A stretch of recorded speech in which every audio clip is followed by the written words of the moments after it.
किया। किसान हित में ऐसे फैसलों की वजह से ही असम के किसानों की पहली पसंद बीजेपी है, एनडीए है।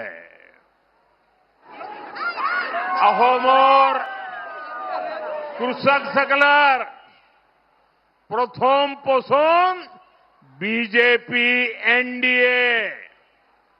साथियों, यहां बड़ी संख्या में हमारी माताएं बहनें आई है। मेरा सौभाग्य है कि मुझे देश की मातृशक्ति की सेवा का इतना अवसर देश ने दिया। बीजेपी एनडीए की डबल इंजन सरकार जहां भी है, वहां बहनों बेटियों का भरपूर आशीर्वाद हमें मिल रहा है। साथियों, पक्का घर हो, शौचालय हो, नल से जल हो, मुफ्त गैस कनेक्शन हो, ऐसी अनेक योजनाओं का सबसे अधिक लाभ मेरी माताओं बहनों को हुआ है। आज केंद्र सरकार की योजनाओं ने हमारी बहनों को कमाई के नए अवसर भी दिए हैं। लखपति दीदी अभियान से अभी तक 3 करोड़ बहनें लखपति दीदी बन चुकी है। 3 करोड़ बहनें लखपति दीदी। इनमें लाखों बहनें मेरे असम की भी है। यहां असम में अरुणोदय योजना से भी हर परिवार की बहनों को मदद मिल रही है। नारी शक्ति को लगातार सशक्त करना बीजेपी की बहुत बड़ी प्राथमिकता है।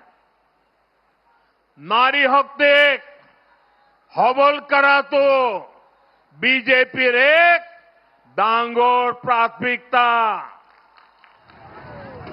साथियों, विकसित भारत बनाने के लिए विधानसभा में, संसद में महिलाओं की और बड़ी भूमिका हो, ये बहुत जरूरी है। इसलिए हमारी सरकार ने नारी शक्ति वंदन अधिनियम पारित किया था। इससे महिलाओं के लिए 33% आरक्षण तय हुआ है। देश की बहनों बेटियों ने पहले ही 40 साल से इसका इंतजार किया है।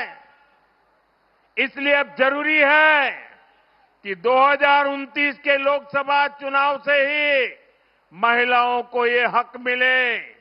आप मेरी माताएं बहनें भाइयों बताइए, 2029 के लोकसभा चुनाव में महिलाओं को आरक्षण मिलना चाहिए कि नहीं मिलना चाहिए?